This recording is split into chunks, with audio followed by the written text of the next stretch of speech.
acho que a diferença entre Grêmio e Inter é o quanto você tá trocando o futuro pelo presente. Porque o Inter de 23, né, foi o Inter que gastou muito porque ele usou o dinheiro da receita não Exato. recorrente da LFU. Então a venda dos 50 anos de direito de transmissão, vendeu ali 10% naquele momento e usou esse dinheiro para turbinar o campo, trocou um pouco o futuro pelo presente nesse sentido e se alavancou. Para manter essa estrutura de futebol cara, né, aumentou o endividamento. A dívida sai ali do patamar, né, de 650 milhões a 2 anos para chegar perto do bilhão também. O Grêmio ele tem gestões já equilibradas há muito tempo. Claro que no meio do caminho ele teve um rebaixamento para a Série B mais recente, né, voltou logo no primeiro ano.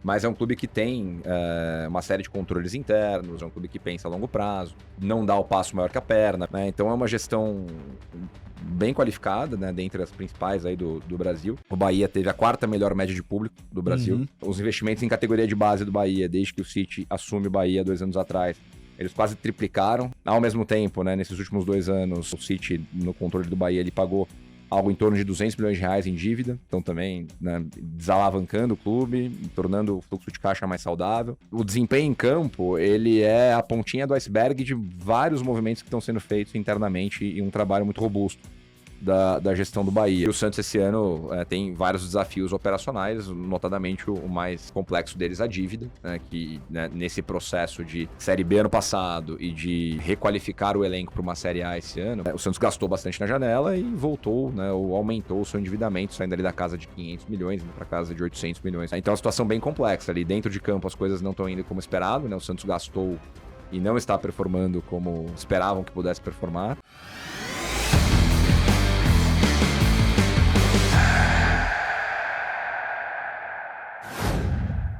Está valendo! Começa mais um Sports Market Makers, o podcast do Market Maker junto com a Outfield. Eu sou Thiago Salomão e nesse episódio vamos fazer a parte 2 da análise dos balanços dos times de futebol, né? A gente já fez algumas análises e agora a gente vai analisar o balanço do Sport Clube Bahia. Bora Bahia, minha polpa! E junto com ele vamos analisar o balanço do Santos Futebol Clube e um clássico gaúcho aqui, um Grenal, Grêmio e Sport Clube Internacional. Então, nessa hora a gente vai entender, já dando os spoilers aqui ao Bahia, a gente pode definir como a SAF que tá dando certo, e o nosso grande convidado, aliás, né, nem convidado, né, parceiro aqui de casa, nosso querido Pedrão, Pedro Oliveira, um dos fundadores da Outfield e que sempre que vem aqui dá uma super aula. Aliás, parabéns aí, a gente tá gravando no dia que, na semana que saiu a mais uma matéria do Brasil Journal aí, falando de mais uma iniciativa aí da Outfield,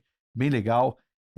Bom, Outfield super especialista no mundo dos esportes, agora também gestora e tá aí ajudando bastante no desenvolvimento desse lado do futebol, né, esse lado financeiro do futebol. Então vamos analisar o balanço de Bahia, Santos e Grenal. Vamos nessa ordem, tá, Pedrão? Bora. Bom, então vamos começar com o Bahia, que até eu imprimi o relatório inteiro. Relatório que vocês fizeram, né, Pedrão? Sim, a gente teve a oportunidade de participar com o time do Bahia da análise aí dos números de 2024, né, um direcionamento bem interessante que eles trouxeram de querer, né, criar esse relatório com uma linguagem mais informal, né, mais simples do torcedor entender.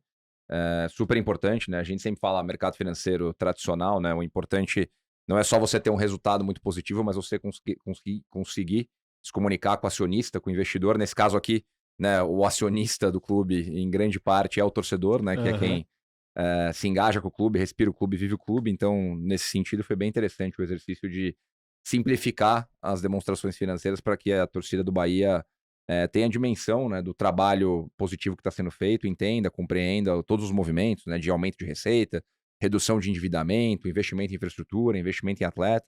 Então, foi bem bacana o processo com eles. Inclusive, até para não torcedores do Bahia, vale muito a pena. Ficou bem didático, assim, ficou bem legal. Vamos deixar o link aí na descrição do vídeo aqui no YouTube. Para você que está vendo pelo podcast, também vai ter o link lá, para você dar uma olhada no relatório financeiro de 2024. Pedrão, tô aqui com os destaques aqui, mas queria saber, ouvir de você aí, como é que foi, como é que é essa foto do resultado do Bahia, né? Porque se a gente olha lá para uma dívida ali, ainda tem uma dívida muito grande, mas acredito também que é um pouco do processo de um primeiro ano cheio de SAF, né? O Bahia aí sob controle do City Football Group. Mas enfim, como é que você vê, qual é a análise que dá para fazer sobre o balanço do Bahia? Eu acho que você tem que olhar a fotografia de 24, mas pensar também na mudança de paradigma que o City Football Group, né, que é o maior estratégico do mundo, né, o City tem 15 clubes aí no mundo inteiro, dentre eles, claro, o principal é o Manchester City, e até voltando um pouco no tempo lá em 21, agosto de 2021, quando a lei da SAF foi aprovada, todo mundo brincava que o City Football Group era a noiva com quem todo mundo queria casar, né? O Bahia casou Exato. com essa noiva ou esse noivo, e de lá para cá vem usufruindo de várias formas aí do que o City traz como um acionista estratégico, né? Um investidor estratégico no mercado. Então, quando a gente olha primeiro, né, se você olhar isoladamente o número de déficit, né, um número que também, como outros que a gente falou aqui no outro episódio, chama atenção, né? Um déficit de 247 milhões de reais.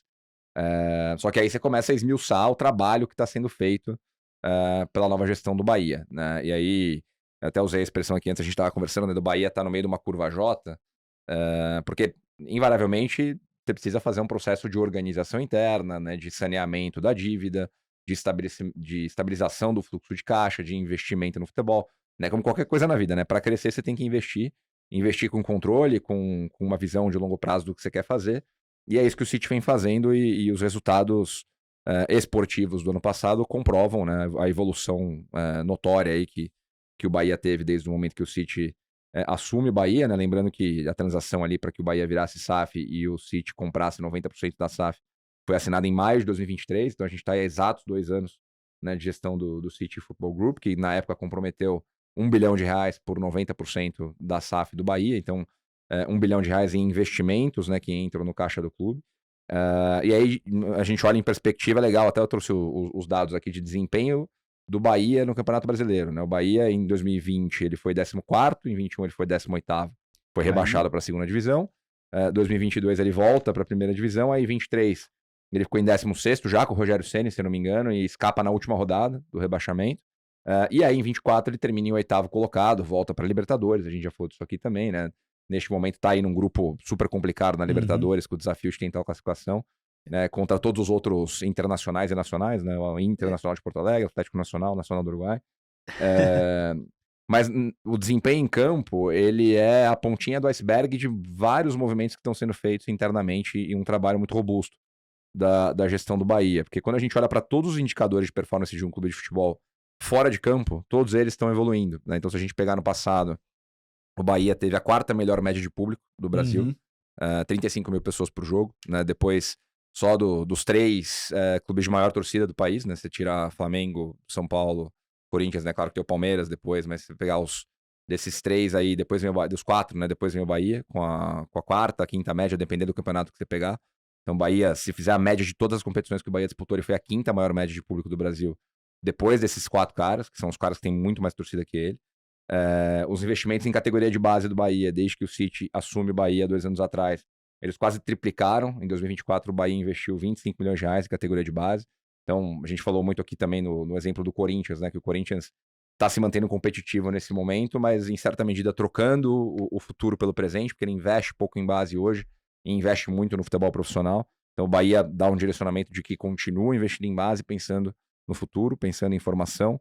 Ao mesmo tempo, né, nesses últimos 2 anos, o City, no controle do Bahia, ele pagou algo em torno de R$200 milhões em dívida, então também, né, desalavancando o clube, tornando o fluxo de caixa mais saudável. E a receita de 2024 para 2023 para 2024, ela cresce 30%. Então, em meio a tudo isso, né, você tem um aumento de receita de televisão, um aumento de receita de B2C, esses, né, 35 mil pessoas de média de público aí nos Jogos do Bahia se traduzem em resultados, se traduz um sócio-torcedor que é super engajado, né? A gente conhece muito bem o trabalho que é feito lá, porque quem gere o sócio-torcedor do Bahia é a Tomorrow Sports, que é uma investida nossa, e é um trabalho super legal. O Bahia tem uma cabeça super aberta para trabalhar com o público, criar ideias novas, trazer o torcedor para dentro da fonte nova, entregar valor para esse torcedor. Então, quando a gente olha para a receita do Bahia, né, ano passado ela foi uma receita aí de 299 milhões de reais, então arredondando aí 300 milhões de reais. Ela 27% acima do que foi em 2023, e voltando naquilo que a gente bateu aqui na tecla no último episódio, né? O Bahia tem um componente muito alto de receita recorrente, então dessa receita 88% é recorrente, com um diferencial muito legal que mostra o peso e relevância da torcida do Bahia. né? Quase um terço dessa receita vem do B2C, vem de bilheteria, de sócio-torcedor e de venda de camisa, que é muito acima do que a gente vê normalmente, né? A média do mercado brasileiro é 15%, então a gente pode falar que o Bahia, na média, está praticando o dobro de receita B2C do que os pares dele, né, praticam percentualmente falando. Então, é um resultado bem interessante da gente analisar, porque, de novo, você olha para a fotografia e fala, putz, um déficit de 250 milhões de reais, né? O trabalho não está andando bem. Mas quando você começa a descer alguns níveis e olhar para a receita melhorando, para o endividamento diminuindo, para custos que são sim agressivos, mas porque você precisa de um time mais competitivo, de um produto mais relevante, você vai vendo o movimento acontecendo, comprovado pela performance esportiva no campo, que foi um dos melhores anos da história do Bahia, né? Esportivamente, ano passado. E John Textor, então, tava com razão, né? Quando falou que tava com medo que o Bahia vai dominar o futebol daqui a alguns anos, né? E você tem até algumas inversões, te interromper, Thiago, mas você tem até algumas inversões de dinâmica, né? A gente falou aqui no episódio passado do São Paulo vendendo o Rodrigo Nestor pro Bahia, né? O São Paulo vendendo Exato. Então, Michel Araújo pro Bahia. Eu sei que são realidades diferentes, né? Porque o Santos estava na Série B e o Grêmio e o Inter, sofreram com a fatalidade que teve das enchentes. Mas se você somar o resultado de bilheteria e sócio-torcedor de Inter, Grêmio e Santos, não dá o resultado do Bahia em bilheteria e sócio-torcedor. Então, assim, aqui eu não vou fazer juízo de tamanho de time, porque eu sei que o Bahia é um time muito grande, mas em termos de títulos nacionais e até internacionais, o Grêmio, o Inter e o Santos têm uma representatividade muito maior do que o Bahia. Sim. Mas hoje o Bahia ele está muito melhor posicionado para uma posição de protagonismo, pelo menos em relação ao Santos e ao Grêmio. O Internacional a gente vai saber daqui a pouco que eles estão brigando pela mesma vaga na Libertadores. Talvez ali a gente vai ter uma prova boa ali. Não, né? e acho que tem um ponto adicional nisso tudo também, que quando a gente é procurado por investidor para falar sobre SAF, né? Pô, eu entro, não entro, qual clube eu vou comprar, quais são as oportunidades que existem no mercado. A gente sempre traz o exemplo do Bahia por duas razões. A primeira delas é que o Guilherme Belintani, o último presidente do Bahia pré-SAF, né, que foi foi um dos grandes responsáveis aí pelo processo de organização do Bahia pré-SAF e pela negociação com o City, ele e a gestão dele fizeram um trabalho muito feliz de deixar o clube relativamente muito bem organizado para que um dono viesse e assumisse o clube. Né, um trabalho muito parecido com o que a associação fez no Curitiba também, para que a Tricorp chegasse lá e adquirisse um clube que já estava numa boa situação de organização, com dívidas, né, com endividamentos altos, sim, tanto Bahia quanto Curitiba, mas com já uma organização dessa dívida, né, já sabendo quanto tem que ser pago, quando tem que ser pago, e casas mais organizadas do que exemplos como foi o Textor no Botafogo, 777 no Vasco nem se fala. Então, exemplos positivos que você tem uma continuidade de um trabalho, no caso do City, pegando uma casa já um pouco organizada. E o segundo ponto é a visão de longo prazo, né? De você, não do dia para noite, as coisas não vão acontecer do dia para noite, né? Não adianta. O Bahia ele tem esse desafio, né? Como um clube mais regional, de competir contra potências nacionais, como é o Flamengo, como é o São Paulo, como é o Corinthians, como é o Palmeiras, né? E clubes que estão em regiões mais pujantes financeiramente do Brasil, como é o caso de Galo e Cruzeiro, como é o caso de Inter e Grêmio. Então ele tem um desafio, né, estrutural por natureza. Então é isso que você falou, né? Tem um processo pelo qual a gente está passando agora que o Bahia vai ser protagonista, já está sendo protagonista no futebol brasileiro, e você começa a ter essa dinâmica invertida que eu falei agora, né? O Bahia, que até então era um clube que vendia jogadores dentro do mercado brasileiro, vendia para fora, ele começa a ser um clube comprador no Brasil, né? Ele compra o Rodrigo Nestor do São Paulo, ele compra o Jean Lucas do Santos, então muda a dinâmica do futebol brasileiro que nós aqui crescemos assistindo, né? E até algumas linhas interessantes, né? Tá bem visual, assim, o relatório de vocês, mas quando você pega linha de patrocínio, por exemplo, né? Ele até começa a ganhar uma outra notoriedade, até pelo espaço que tá tendo, né? Então, assim, de fato, ele começa a virar um clube não só forte regionalmente, né? Mas ele acaba tendo esse protagonismo que inevitavelmente vai virar um clube nacional, né? Assim, pensando que a bola não entra à toa, o Bahia tá fazendo aquele trabalho para que os resultados dentro de campo comecem a aparecer de fato. Né? Inclusive, quem escreveu o livro, né, A Bola Não Entra Por Acaso, é o CEO do City Football Group, né, o Ferran Soriano, que hoje participa diretamente aqui do que a gente está falando no caso do Bahia. E um ponto legal também, né, no momento que o futebol brasileiro está melhorando, a gente tem várias gestões muito qualificadas aparecendo, o processo de governança sendo levado muito mais a sério. É interessante a gente ver a mudança de paradigma mesmo, né? De um clube se organizar, ter resultados, nem por isso vou trocar os pés pelas mãos aqui. Não é porque eu vou jogar uma Libertadores hoje que eu vou sair gastando dinheiro localmente para tentar ganhar a Libertadores. Né? Vamos num processo de construção um pouco de cada vez e mantendo um técnico, né? Dando continuidade ao trabalho de um técnico que está lá há quase 2 anos, se eu não me engano, o Rogério. Diferente de vários outros clubes, né? Que trocam de técnico como trocam de roupa. Então, tem um fio condutor para o que o City quer fazer, né? Bom, saindo da deliciosa Bahia e também para deliciosa cidade de Santos, Litoral para litoral. nosso de litoral para litoral, mas o Santos já não está numa fotografia muito boa, né, Pedrão? Dentro de campo, acho que o time reflete um pouco do que a gente está vendo fora de campo, né? O fato de ter jogado uma Série B dificulta um pouco o resultado, né? Ele teve um déficit de 105 milhões de reais, mesmo tendo feito uma receita de 207 milhões de reais em vendas de atletas, né? A receita total foi 459, 207 com vendas de atletas, mesmo assim, um resultado deficitário.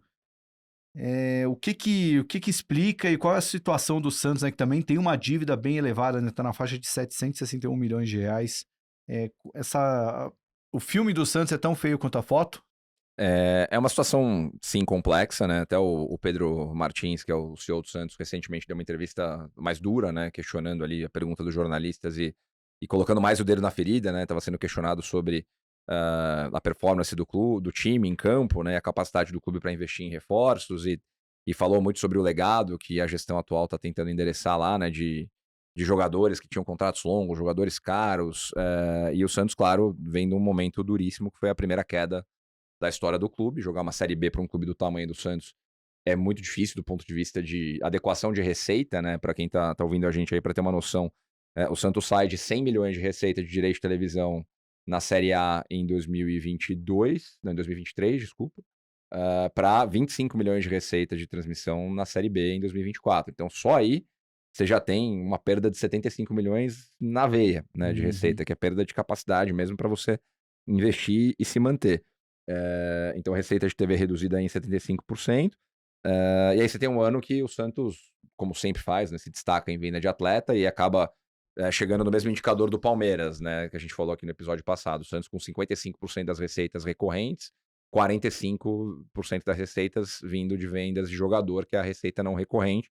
Mas justamente essa venda de jogador consegue manter o Santos num patamar de receita parecido com o que ele tinha na Série A, né, em 2023. Então, o que isso quer dizer na prática? Né? A receita de venda de jogador, de certa forma, substituiu a receita de TV. Qual que é a dificuldade disso? Né? Você está vendendo o jogador, você muitas vezes está desqualificando o seu elenco. Em algum momento, você tem que fazer um dispêndio, né, de capex, ali, de dinheiro novo para comprar o jogador e requalificar o seu elenco, que foi exatamente o que o Santos fez na virada do ano, ali, trazendo, né, jogadores caros, trazendo o Laser e outros jogadores aí que vieram na janela, que foi uma janela agressiva pra caramba, que o Santos fez. Então, acho que esse é um lado, ao mesmo tempo, positivo do Santos ter conseguido manter a tradição dele de vender bem. Tem até um indicador que a gente sempre usa que é legal de comentar, quando a gente fala com um investidor que olha para o mercado aqui, que é o retorno sobre investimento da categoria de base. Então, tem algumas formas de olhar para isso. A mais simples delas é você pegar o quanto cada clube investe na base naquele ano e quanto ele vendeu naquele ano. Então, dentro de um exercício de 12 anos, qual que é o ROI da categoria de base, né? Eu botei ali 10 milhões, voltou 200, que é exatamente o número do Santos. Né? Então, eu fiz 20 vezes o meu investimento num ano na categoria de base. Claro que aí tem formas diferentes de você safrar isso, né? Porque nem todo investimento que você faz naquele ano, se você for olhar para os ativos que estão sendo, né, gerados e formados ali, volta naquele ano, mas é uma forma de olhar a fotografia fechada em 12 meses. Então, o Santos ano passado foi muito eficiente em formação, né? Em venda de atletas. Isso vai sustentar o resultado do clube para sempre? Não, não deveria. A gente brincou aqui, né, do Palmeiras está transformando a receita não recorrente em recorrente, mas ninguém deveria se planejar dessa forma. E o Santos esse ano tem vários desafios operacionais, notadamente o mais complexo deles, a dívida, né, que, né, nesse processo de Série B ano passado e de requalificar o elenco para uma Série A esse ano, para um ano, né, mais competitivo, o Santos gastou bastante na janela e voltou, né, ou aumentou o seu endividamento, saindo ali da casa de 500 milhões, indo para casa de 800 milhões, como você falou. Então, é um ponto que o Pedro Silveira estressou aqui, né? A gente fala muito sobre dívida, mas uma dor enorme dos clubes hoje é fluxo de caixa, né? Você tem a cada 30 dias que pagar folha alta, pagar imposto, pagar endividamento, né? As parcelas de endividamento que estão para trás, pagar renegociação fiscal com o governo. Então, muitas vezes falta dinheiro. Então, um exercício que vários clubes têm que fazer aí é olhar para fluxo de caixa. O Santos, né, tem feito isso, até agora recentemente levou a empresa do Pedro Mesquita lá, a Hexa, para fazer a reestruturação financeira do Santos, pensando nesse lado do passivo, no lado da dívida, que está sufocando sim o caixa do clube. Então é uma situação bem complexa ali. Dentro de campo as coisas não estão indo como esperado, né? O Santos gastou e não está performando como esperavam que pudesse performar. Tem a questão do Neymar, claro, que todo mundo esperava que tivesse uma sequência maior de jogos e pudesse ajudar esportivamente. Ajudou, claro, né? Acho que a gente falou aqui da história do São Paulo, né? Da foto versus o filme. Quando a gente olhar a foto do Santos em 25, vai ser uma foto de receita muito melhor, inegável, né? Pelo fato do Neymar estar aqui. Muito em patrocínio, muito em sócio-torcedor, né? Em venda de ingresso, venda de camisa. Uma marca mais forte, mais em evidência, mas fato é que dentro de campo, todo o investimento feito, seja no Neymar, seja nos jogadores que chegaram, não está gerando o resultado esperado. Isso cria uma pressão, né? Centro de treinamento invadido, torcida brigando com o jogador, discutindo com o presidente, troca de técnicos, né, sequencialmente falando. Então, é um cenário desafiador dentro e fora de campo. Eu que me perdoe meus amigos santistas, né, mas um rebaixamento esse ano seria trágico para o Santos, financeiramente falando, e futebolisticamente falando não seria... Não é zica de rival, não. É realmente dentro de campo, o time tá com dificuldades, Sim. deve brigar na parte de baixo da tabela, olhando para os times atuais, né? Se você pensar, antes de começar o campeonato, quem seriam os candidatos a serem rebaixados, eles já estão com uma relativa vantagem em relação ao Santos. Tá muito no começo do campeonato, mas já o psicológico fica muito ruim largando num momento como esse. E tem um ponto interessante nisso também, né? E sem entrar no mérito, né? O Marcelo Teixeira é o presidente do Santos e conhece o Santos melhor que todo mundo aqui. Mas o Mauro César Pereira sempre bate nessa tecla. Quando ele esteve aqui com a gente, ele falou sobre isso, né? Do alinhamento de expectativa com a torcida. E a gente ouve muito do mercado que tudo que volta da Série B para a Série A tem uma prioridade no ano que ele volta para a Série A, que é ficar na Série A. Ele não quer ir para a Sul-Americana, ele nunca vai falar isso publicamente, né? Não quero disputar uma competição continental. Mas meta 1, ficar. Meta 2, eu vou buscar outras coisas, vou tentar ter um futebol mais vistoso e tal. Então, eu imagino que a meta número 1 do Santos deva ser permanecer e tem que ser permanecer para que olhe o longo prazo. Mas aí é muito difícil você olhar a longo prazo, fazendo paralelo com o Bahia agora aqui. Né? Eu falei da curva J, o Bahia tá com uma visão de longo prazo, está se organizando para ser cada vez mais estável, mais robusto. O Santos tem um legado muito grande de dívida para pagar, de problema para resolver, então é difícil você ponderar, né, o curto prazo de campo não andando como esperava, de ter que pagar dívida, de evitar um outro rebaixamento esse ano versus quem vai pensar no longo prazo agora? E a própria gestão de futebol, né? Os reforços não têm entregado, né? Alguns nem jogando direito estão, troca de treinador. Então você vê que não... se existia um planejamento, ele já deu errado e teve que mudar. Sim. Então é complexo isso numa competição cada vez mais de alto nível, né? Quando você pensava que... eu estava até buscando ali no Google, enquanto você falava, né? O Santos, a gente acabou de falar do Bahia. Um time que, pô, se olhasse 10, 20 anos atrás, antes de começar o campeonato, quem vai terminar na frente, Santos ou Bahia? Certamente todo mundo falaria o Santos. Hoje já não é isso. Em 2023, quando o Santos caiu, ele cai na última rodada, perdendo em casa pro Fortaleza, que também, 10, 20 anos atrás... E o Bahia ganhou o jogo dele e não caiu, o Santos caiu. Isso. Então, 10, 20 anos atrás, quem ficaria na frente? O Santos ou o Fortaleza? Então, a realidade do futebol hoje, dentro de campo, também é diferente, né? Os adversários hoje estão muito mais fortes. E essa inversão de vetores, né? Porque aí o Santos, que no passado pegava jogadores do Bahia, comprava jogadores do Bahia, hoje ele vende pro Bahia, né? Ele vende o Jean Lucas pro Bahia, ele vende o Jair, zagueiro, pro Botafogo, ele vende o Lucas Barbosa pro Red Bull. Então ele tem que se desfazer, né, e rentabilizar os talentos formados na base dele para fazer caixa, porque ele tem problemas para resolver hoje, né? Então é difícil, de fato, equilibrar tudo isso. Bom, dias melhores é o que a gente deseja para o Santos Futebol Clube. time muito importante aí. Não é porque eu sou palmeirense que a gente torce contra ele. Mas agora vamos um pouquinho mais para baixo. Começamos lá na Bahia, descemos para Santos, agora vamos para o Rio Grande do Sul. E para isso eu convido aqui para nos brindar aqui na bancada, senhor Bruno Chatac. Chega aí, meu querido Bruno Chatac, para a gente falar de Grêmio e Esporte Clube Internacional. Traga sua cadeira, pegue seu banquinho e vem aqui do meu ladinho. E aí, doutor Bruno, como é que você tá? Nossa, tá cada vez mais Faria Limer, hein, cara? O pessoal do Rio fala que eu tô muito paulista, o pessoal daqui fala que eu sou carioca, eu já não sei mais o que eu sou, né? Eu queria só, antes de começar, saber se você já viralizou de novo como o flamenguista que ama o Palmeiras, porque mais uma vez você fez uma baita de uma análise positiva ao Palmeiras. Não viralizou dessa vez? Não, lá no Twitter o pessoal tá massacrando aí. Então, Aliás, te dá parabéns, hein, as suas threads aí sobre análise de futebol. Quem não tá seguindo, valeu. Bruno Chatac no Twitter, pô, tá muito legal. A última que eu vi aí do Internacional já tava viralizando, hein, cara? Pô, muito bom. O pessoal do Inter tá um pouco bravo, eu tive que pegar um pouco mais pesado, mas a gente tem tomado muito cuidado, né, em pegar e ler o balanço, né? Eu brinco que até esse ano eu era viciado mesmo no relatório Convocados, então eu ficava lendo lá muito feliz, mas esse ano eu senti a vontade de analisar os times um pouco antes, né, do lançamento do relatório. Então a gente pegou ali todos os relatórios de administração, os balanços, então a gente está criando uma certa metodologia, né? Obviamente que para bater e referendar com relatório. Então tá sendo muito legal construir essa percepção, né? Da hora. Bom, é isso. Isso ajuda bastante a democratizar ainda mais esse acesso.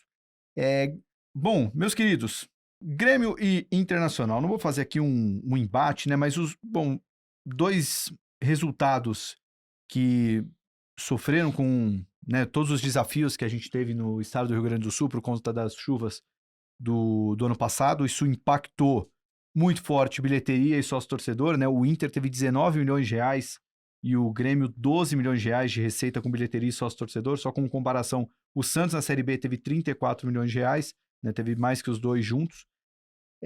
Mas pegando ali o número mais, o que acaba sendo o destaque, né? Que é a última linha, né? O resultado, o Grêmio conseguiu ter um resultado positivo de 44 milhões, né, um superávit de 44 milhões, enquanto o Inter teve um déficit de 34 milhões. E aí, quando a gente olha para a dívida dívida do Inter é quase o dobro da dívida do Grêmio, né? 585 milhões de reais do Grêmio contra 996 milhões, praticamente 1 bilhão de reais a dívida do Internacional. Pedrão, começar contigo aí, o Chatac vai fazendo as ponderações também. Que fotografia que dá para ter de Internacional e Grêmio? Acho que primeiro começando pelo Grêmio, o Grêmio já tem alguns anos aí, né, a gente fala muito do Palmeiras na questão de continuidade de gestão, né, de dar robustez para a governança do clube e manter um fio condutor ali, né, uma forma de pensar futebol e executar o plano. E o Grêmio vai pelo mesmo caminho, né? O Grêmio ele tem gestões já equilibradas há muito tempo, claro que no meio do caminho ele teve um rebaixamento para a Série B mais recente, né? Voltou logo no primeiro ano, mas é um clube que tem uma série de controles internos, é um clube que, eu falei aqui agora da história de discutir e pensar a longo prazo, é um clube que pensa a longo prazo, que não dá o passo maior que a perna, mesmo no momento que traz o Suárez há 2 temporadas atrás, se provou muito bem sucedido, né? No começo tinha um questionamento ali, pô, será que vale esportivamente? Será que vale financeiramente? E o cara entregou pra caramba em campo e gerou um resultado incrível fora dele, então mesmo na hora que tomou um risco calculado, o risco calculado deu retorno, né? Então é uma gestão bem qualificada, né? Dentre as principais aí do Brasil. A gente sempre bate nessa tecla também, né? Uma coisa é modelo de gestão, uma coisa é modelo societário, né? Você não precisa ser uma SAF para ter uma gestão qualificada. E o Grêmio, acho que é um dos bons exemplos aí de uma gestão ponderada dentro das limitações dela ali, fazendo um bom trabalho. E aí acho que você falou bem, né? Fazer a análise de Grêmio e Inter em 2024 acaba sendo um pouco penoso, por um lado ali, porque eles tiveram o desafio estrutural ali de lidar com a tragédia, né? E jogar muito tempo fora de casa e não poder usar as arenas, que é um impacto muito grande na receita dos dois clubes que têm No caso do Grêmio, a Arena do Grêmio e o Inter lá no Beira-Rio tem estádios muito legais, né? Estádios modernos, uma baita experiência para o torcedor. Então, um ano que, assim, fico feliz com o resultado do Grêmio, porque mostra que mesmo em meio à dificuldade, com uma gestão qualificada, você consegue entregar, né, o resultado esperado. Claro que não dentro de campo, né? Ficou muito abaixo do que o próprio torcedor esperava, né? Tem alguns amigos gremistas que estavam chateados com o Renato ano passado, né? Que o time deveria estar muito acima de onde estava, se não me engano, terminou em 14º Campeonato Brasileiro. Então, mesmo com esse resultado esportivamente abaixo, acho que dentro das dificuldades do ano, terminou um ano num bom lugar ali, tendo feito, né, um percentual razoável de receita não recorrente, né, 24% de receita não recorrente versus 75, 76 ali de recorrentes. Então, acho que um ano positivo do Grêmio, entrando num 25 com um bom viés de continuidade, né? Mas, desculpa, antes de você... Imagina. É um viés de continuidade, mas o torcedor do Grêmio consegue ter aquela coisa de alinhar a expectativa.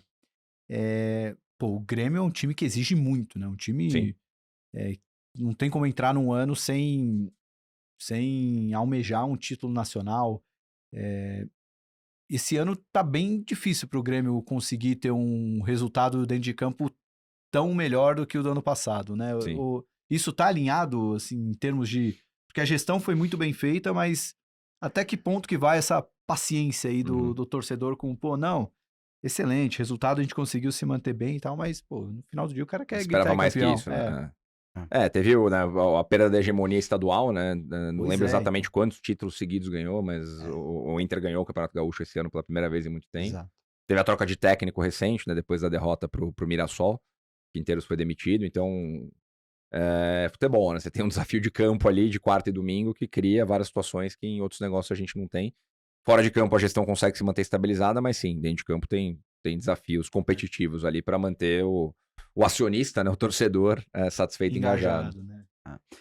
Eu acho que assim, primeiro, em relação ao Grêmio, é essencial a gente saber fazer a distinção entre o ano passado e o que estava acontecendo antes das tragédias acontecerem, né?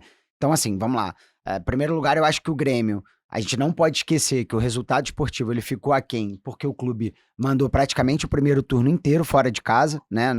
O Renato batia muito nessa tecla nas coletivas e a gente precisa concordar, né? Mas, por outro lado, o Grêmio, acho que aí desde 2019, não vem sendo tão protagonista na disputa das Copas, né? Dos títulos nacionais, como conseguiu com o próprio Renato lá entre 2016 e 2019, né? Então, quando a gente olha, se por um lado a direção tem repetido processos que deram certo dentro do Palmeiras, por exemplo, a gente está aqui comparando, eu também acho que o Grêmio está copiando negativamente o Flamengo no quesito de deixar a desejar na gestão esportiva, né? Então, é um clube que se estabilizou ali na receita dos 500 milhões, mas que a hora que a bola começar a entrar, talvez você tenha mais receita de patrocínio, mais receita de match day, o tal do B2C, né? A destinação final pro consumidor é o torcedor motivado, né, Pedrão? Então, assim, eu acho que tá faltando ali um bom ano esportivo para, de fato, o Grêmio tentar se alavancar um pouco em termos de receita, porque o que eu vejo é um clube que vem oscilando muito dentro de campo e vem muito, positivamente falando, muito estável administrativamente e financeiramente. E eu tenho aqui que ser muito justo, porque o Grêmio ele fechou com resultado positivo por uma criatividade financeira muito inteligente, né? Quando a gente fala aí contabilmente em ser criativo, a gente sempre fica ali com muito medo, né? Mas o que o Grêmio fez? Ele tinha uma dívida, né? A Arenas tinha uma dívida com a OAS, né? E o Grêmio, basicamente com o Banrisul, né? E o Grêmio faz a compra dessa dívida com um desconto muito grande, né? Porque provavelmente é uma dívida que a gente brinca assim, né? Que você coloca em PDD, né? O banco, que é uma provisão de débitos duvidosos. Então, basicamente, o Grêmio ele compra essa dívida e consegue amortizar, pelo outro lado, a dívida que ele tinha com a Arena. Então, foi uma jogada muito inteligente, na minha opinião. Existe sim adiantamento e antecipação de direito de transmissão, que a gente sabe que isso é contabilizado como dívida no longo prazo, mas foi um clube que teve essa criatividade que conseguiu reverter, inclusive, um cenário de calamidade pública que foram as enchentes, né? Então, eu diria que, assim, financeiramente e esportivamente, o Grêmio vem há vários anos repetindo os pontos negativos e positivos. Então, talvez a bola precise entrar para o Grêmio conseguir almejar em sair desse patamar administrativo que é muito sólido, mas que não consegue voar um pouco mais alto sem os resultados dentro de campo. Eu tava até olhando aqui a lista o elenco do Grêmio, né? Assim, não é um elenco ruim, mas também tá longe de ser, né, um super elenco ali em termos de até o valor de mercado ali do time, né? Agora me chama a atenção, publicidade e patrocínio do Grêmio, 65 milhões de reais. Um número meio baixo pro padrão de um time como o Grêmio, ou historicamente o patrocínio do Grêmio gira nessa linha? Porque assim, sei lá, tá até olhando aqui o Santos, por exemplo.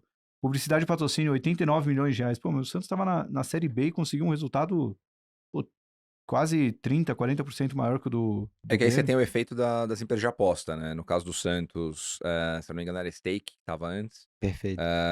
Aí depois veio, A né, a troca Blaze. recente. A Blaze, não era Stake, Blaze, Isso. isso.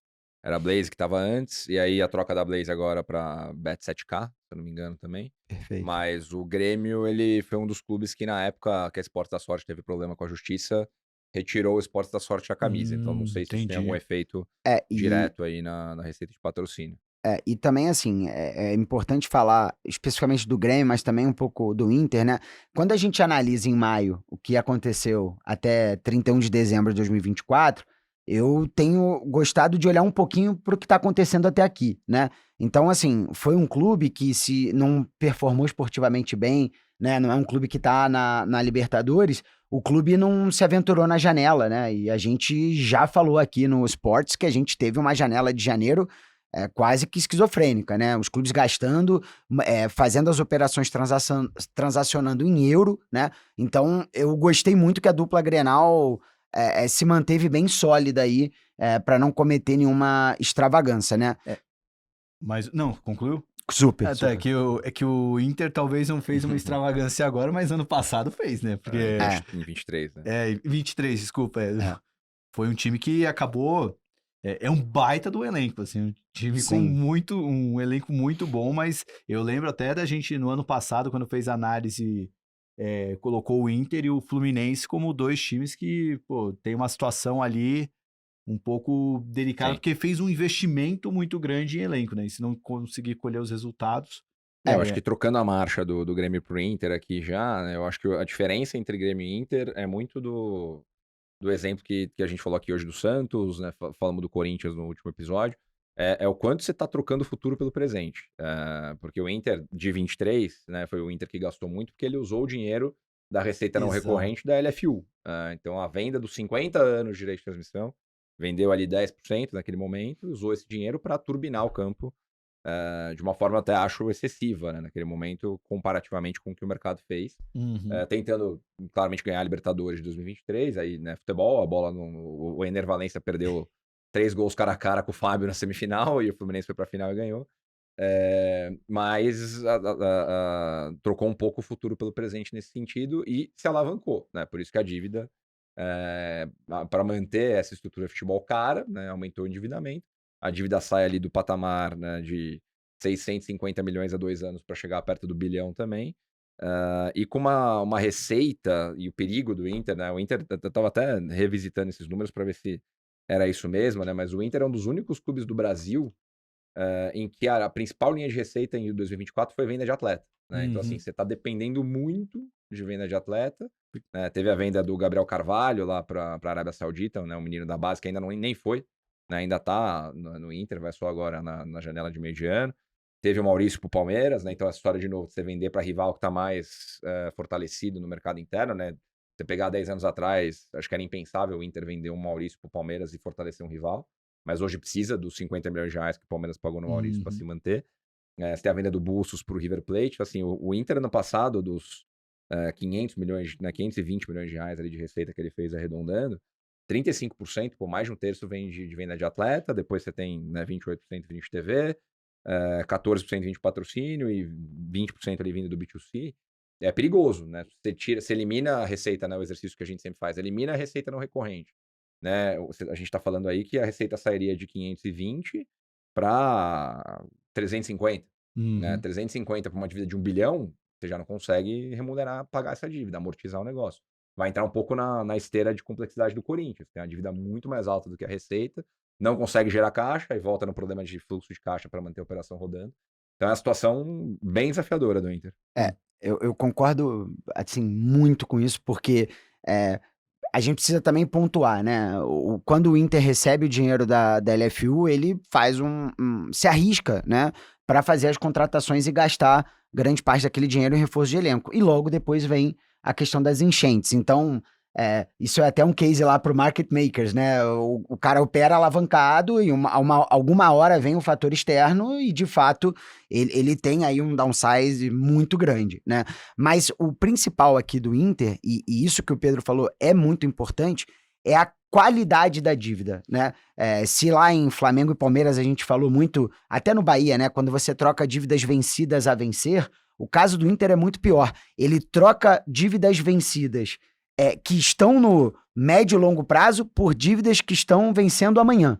Então, o endividamento internacional, ele tá no curto prazo, ele tá aí, vamos botar mais ou menos em 600 milhões de reais. Isso significa que se você não chamar os seus credores e não jogar, não rolar essa dívida para frente, você vai ter um problema de fluxo de caixa muito grande. Então, você naturalmente renegocia.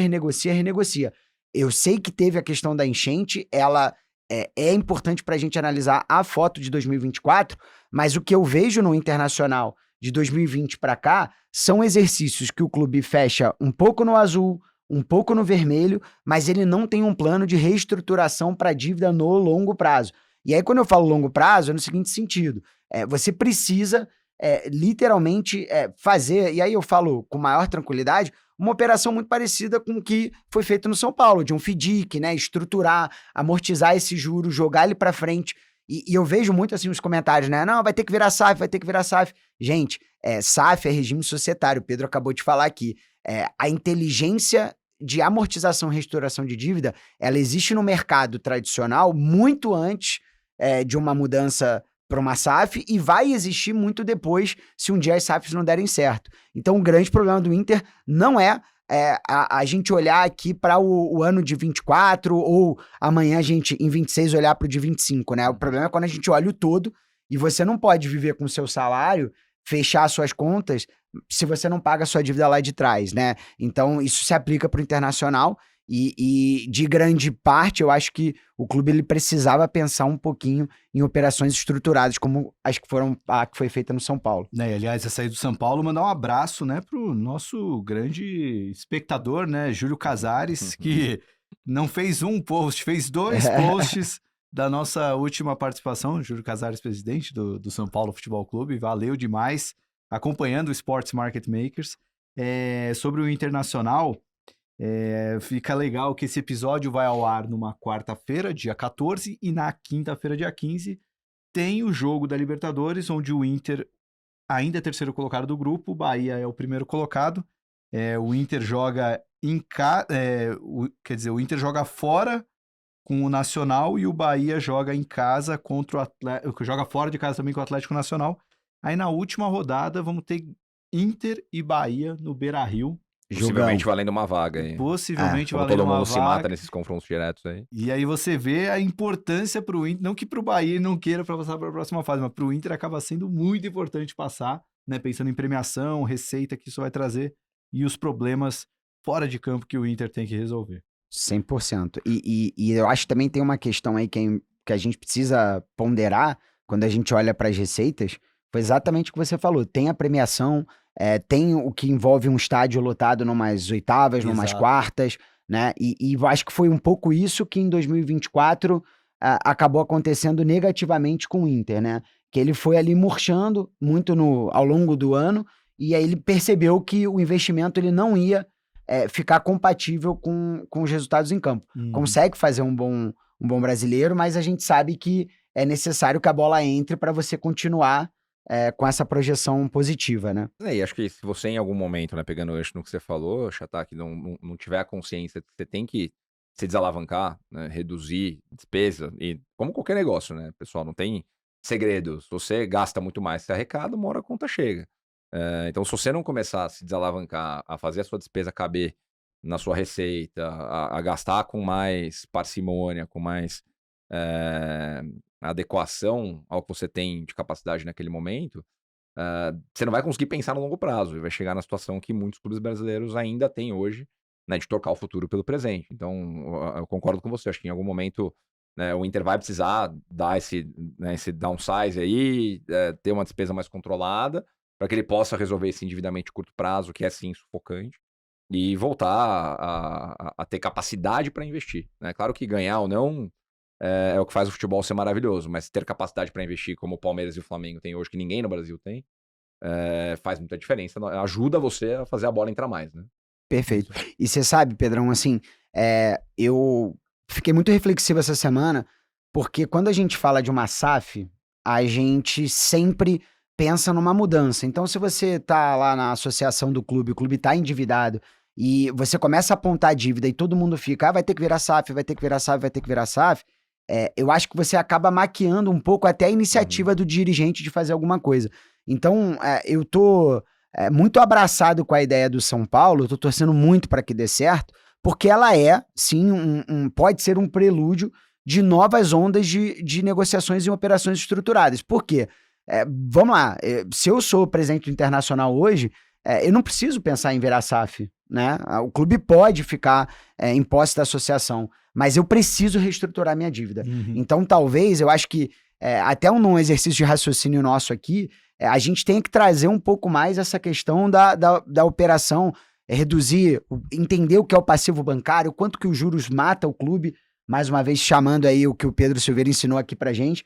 Então, essas operações, elas são essenciais e elas são uma nova oportunidade para os clubes pensarem que não seja só a SAF, né, Pedrão? E ponto importante, né? Não é operação isoladamente, você precisa de gestão junto com ela, né? Se você tentar reestruturar sua dívida, botar dinheiro para dentro, mas não tiver uma gestão controlada, que tenha um orçamento assertivo, que você vai perseguir, né? Não adianta também, e aí a dificuldade do futebol, né? Claro que pra gente é mais fácil falar aqui, sentar na cadeira do presidente lá, né? Mas você tem que se manter no curso, né? Não adianta, perdi 4, 5 jogos, vou demitir meu técnico, vou gastar 30 milhões de dólares no jogador, que aí as coisas não vão se encontrar no meio do caminho. Então é importante você ter gestão e convicção no que está fazendo. A operação estruturada por si só, ou a reestruturação por si só, ela não vai funcionar, né? Você tem que ter a governança acompanhando esse negócio e vice-versa.